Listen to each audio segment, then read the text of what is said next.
Coming up in today's video, we'll be hitting some of the steepest tracks and checking out some of the best views the high country has to offer. If this is your first time joining me, my name is Jesse.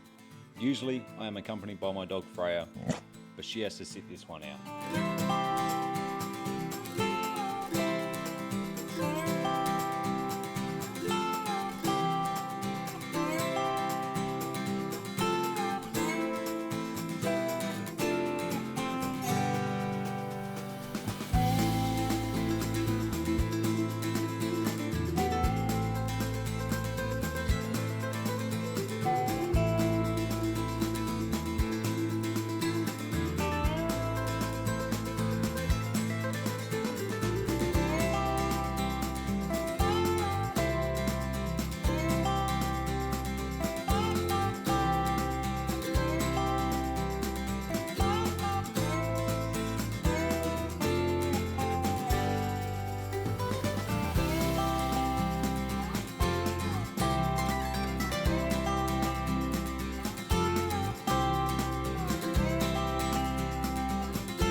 Alright, so I just had a quick stop in Dargo, probably one of the more well-known places in the high country.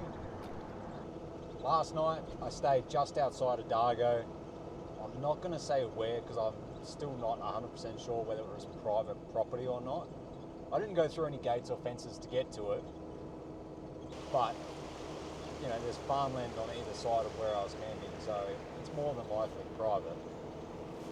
It was just a nice little spot on the side of the Dargo River there.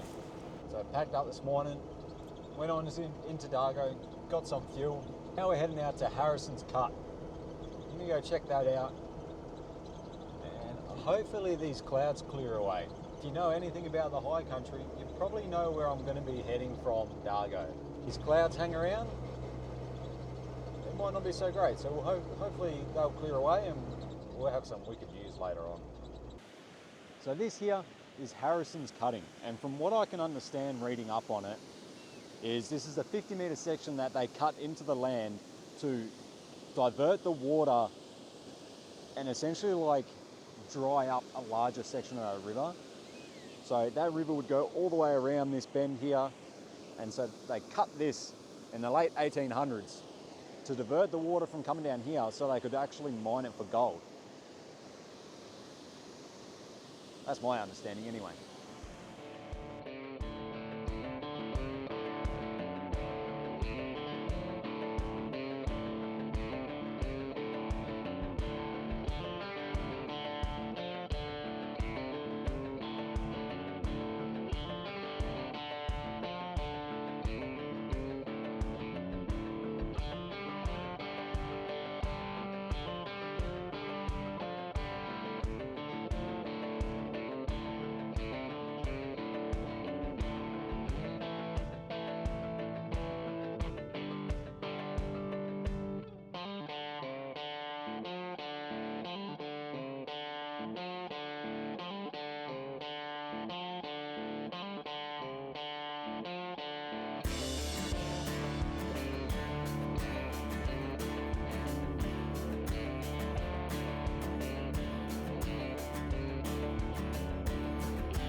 Alright, so we just pulled up for camp for the night.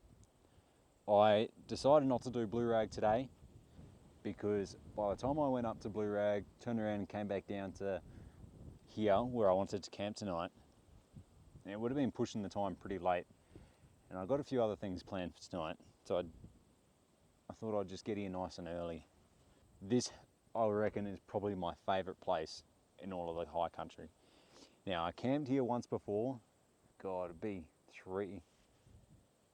probably about 3 or so years ago, 3-4 years ago. And this was my first experience in the high country. This camping spot right here. How good is that?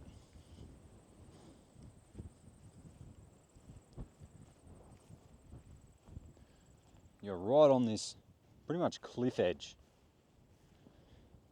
overlooking this. So below me here, this valley is called Devil's Hollow. That far mountain over in the distance, that's Mount Hotham. And to get here, I came along the Kingspur track. If you've been to the high country before, comment down below what your favourite spot is. Because if I haven't been to it, I might just check it out.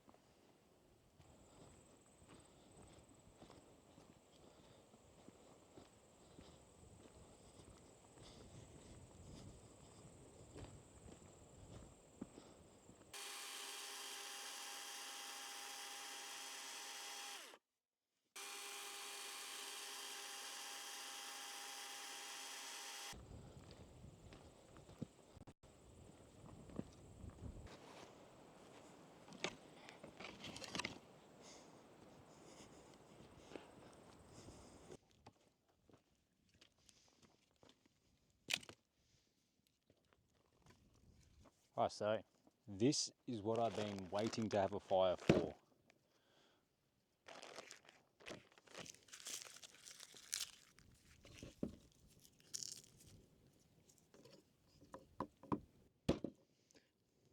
So here I've got a lamb rack and I've been waiting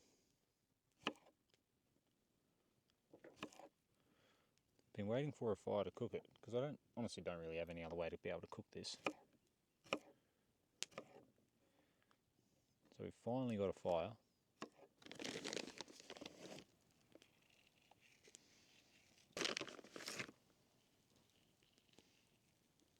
I've got a fire to fork recipe here. It's very easy. What I need is a sharper knife. So I want to just be able to put these bits of garlic in there.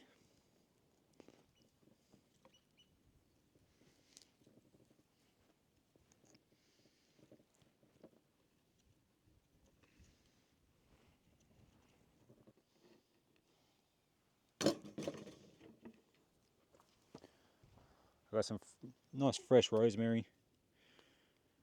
Chuck that on top.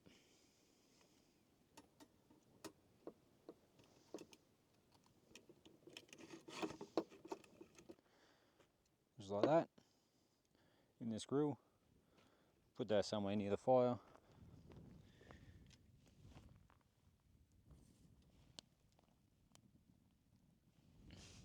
Somewhere about there.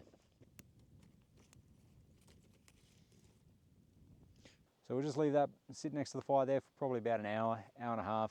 Then we'll check up on it and go from there. All right, so time for a little update. The lamb's done. It's slightly over, to be honest.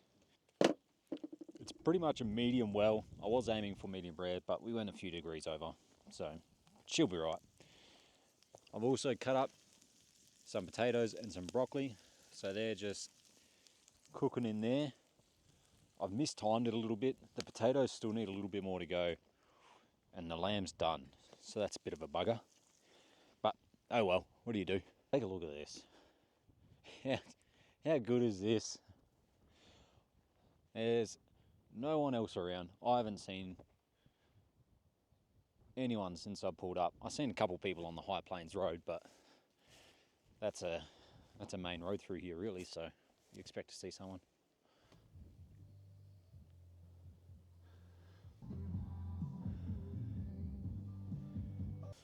All right, all finished. I did mess up a little bit. I tried to speed up the potatoes and the broccoli a little bit, which kind of burnt them because I put a bit too much heat into it, but oh well.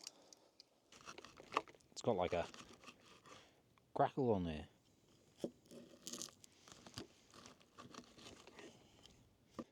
It doesn't look as good as the last time I done it, but according to my probe meter here, they're done. I think it's just gotten cold really quickly. It's extremely tender, so I doubt that would be like that if it was undercooked. And there you have it.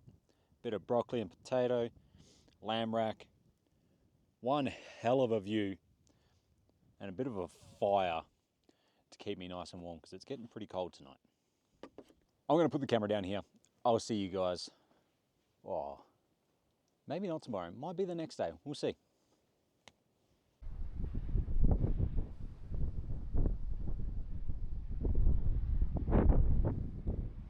Alright, so it is time to leave Devil's Hollow.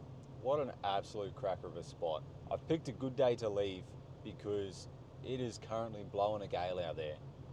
At about 3 o'clock in the morning, the wind came in and I didn't get much sleep after that. So we've got a nice early start. That sun's just come up. The wind is getting worse as the day goes on. So we're gonna go try and get up Blue Rag and then probably go make our way down into a valley somewhere so that way we can get out of this wind.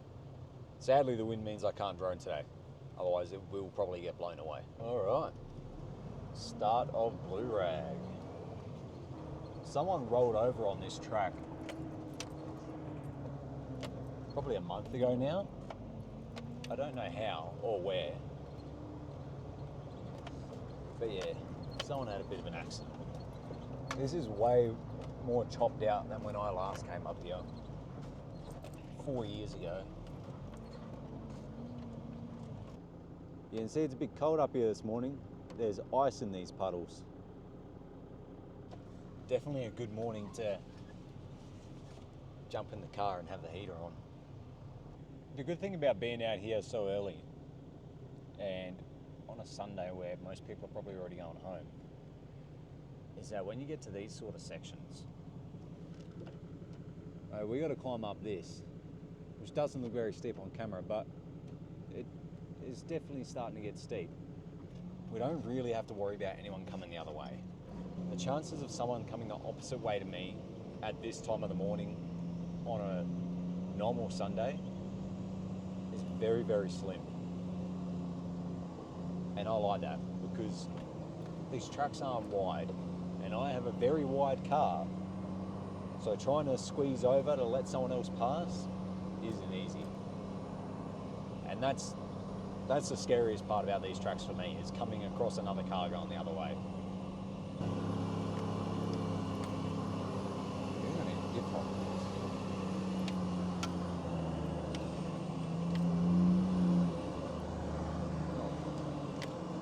Not me. I'll tell you what, you don't want to go off these sides because not much is going to stop you.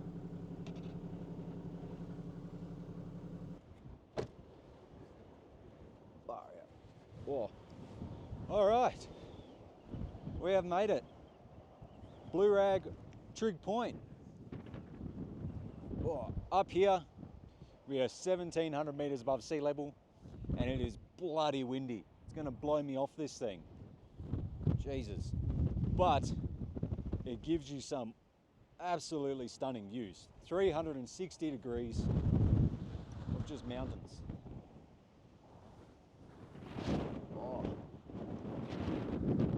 It's probably 2 or 3 degrees up here at the moment, but that wind is making it way colder. It is freezing. My God.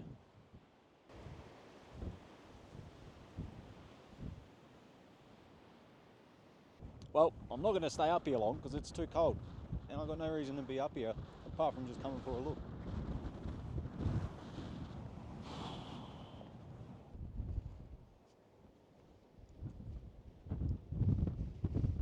As you can see, right at the end there, that last little climb's pretty steep and you got nothing on either side of you.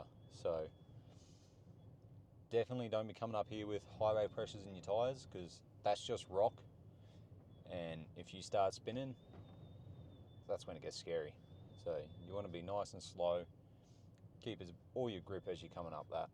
All right, from here I want to make my way towards Crooked River or Tobotville, over that area. I'm going to take, as far as I know, I'm just going to go back towards the start of Blue Rag Track, and then I'm going to turn onto Basalt North.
So this is where we're going to pull up for the night. This is Tobotville Campground, whereas this one says Tobotville Township.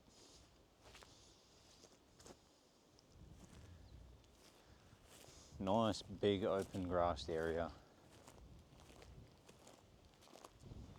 I'm sure this place probably gets absolutely packed on long weekends or over holidays, as it's pretty easy access if you want it to be. So looks like tonight most people are camped way up that end, so I've gone down here as far as I can, try and get away from them people. There's probably more campgrounds further that way. I haven't looked, I just thought I'd pull up here and this will do. Alright, so we're going to go over fish. It's a very shallow river just here where we are, so I'm going to walk up this track about 100 metres or so to where it intercepts the river, and then we'll turn around and walk upstream in the river back to camp, and hopefully we'll catch ourselves a fish by then. I'm not holding my breath though. So far we're fish count of 1. I did catch 1 bream in Tassie.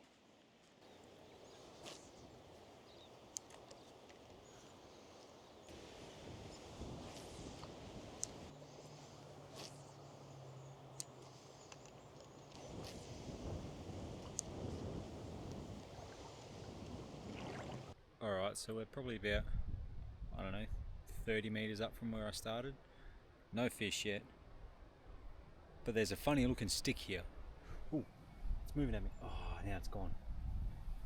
Under that branch there's an eel hiding.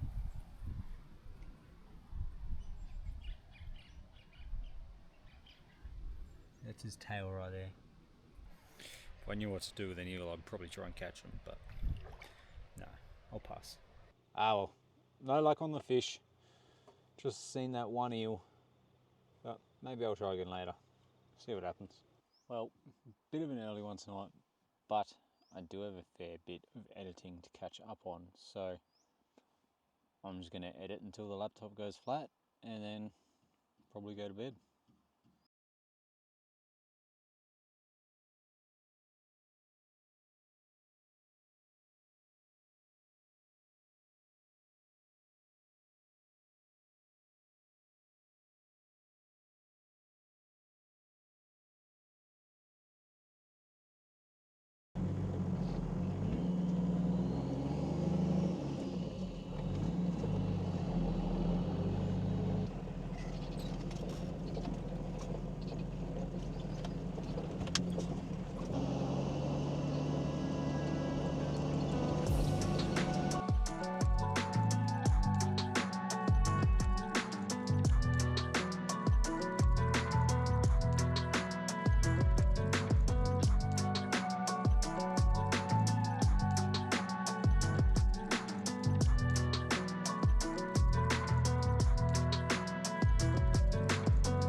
So we're on the move again. Left Tobotville this morning and we're making our way along the Crooked River track. It's a nice drive. There's nothing difficult about it. It is a bit bumpy, probably being such a popular road to get to that campsite there. We are heading to Billy Goat's Bluff track, which used to be a bit of a challenging track. It's pretty steep, and I know it used to have a few rock steps and holes in it that will make it a bit of a challenge. But I'm pretty sure over Christmas it ended up getting flattened out a bit. I'm not sure how long it's going to take me, but I'm pretty sure there's some waterfalls up past that track. So if we get enough time, we might go check those out as well. So we've started making our way up Billy Goats. So far, very easy. I know this isn't the steepest section, but it's pretty flat, so I don't think there's going to be any challenge today. Just some steep sections.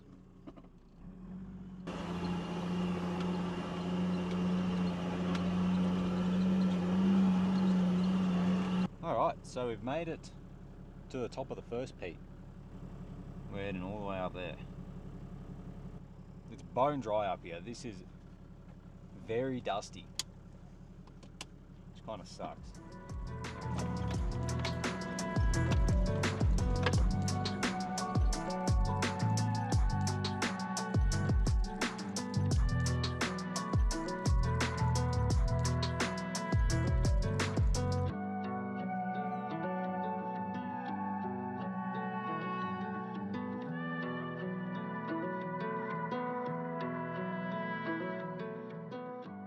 It's quite funny.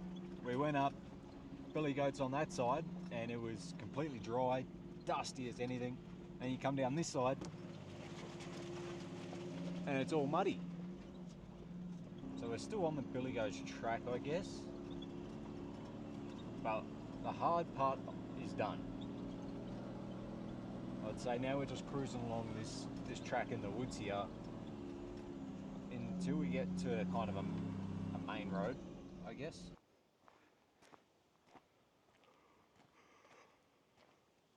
So we are at what is called the Pinnacles.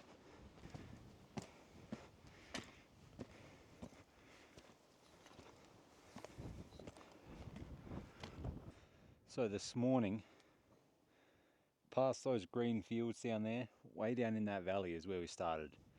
We followed the river along through these hills and we popped out somewhere on the other side of this one, just here. And then we've come around again, followed this track. I don't know if you can see it, there's a little speck of a track there. And that's where we jumped up onto this ridge line. And we followed this ridge line all the way up here, over this hill, along here, to get to where we are now, the Pinnacles.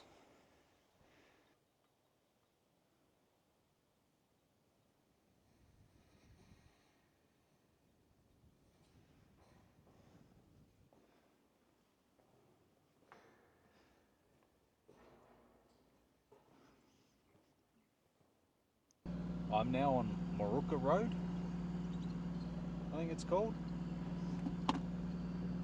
And we're just going to sit on this road for quite a while.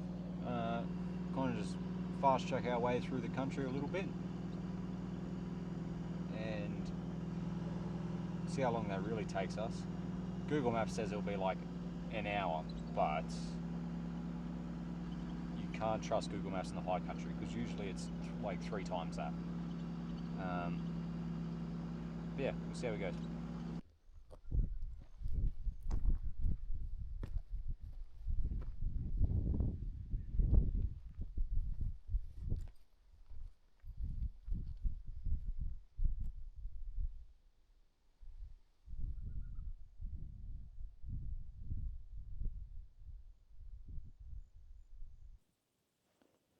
Decided to pull up here for the night. I'm just kind of off the side of Howitt's Road. Just up that way, a couple 100 metres, is Dimmick's Lookout, which you would have seen just before. I was starting to run out of time today to go look at that waterfall, and I thought I'll just pull up for the afternoon, get a fire going, and I got plenty of time to go look at that waterfall tomorrow. Which means for you guys watching this video, you're going to have to come back next week. I've got a couple waterfalls lined up and another little spot that I know is very, very popular with people coming to the high country. So that'll do it for this one. Thank you for watching, and I'll see you next time.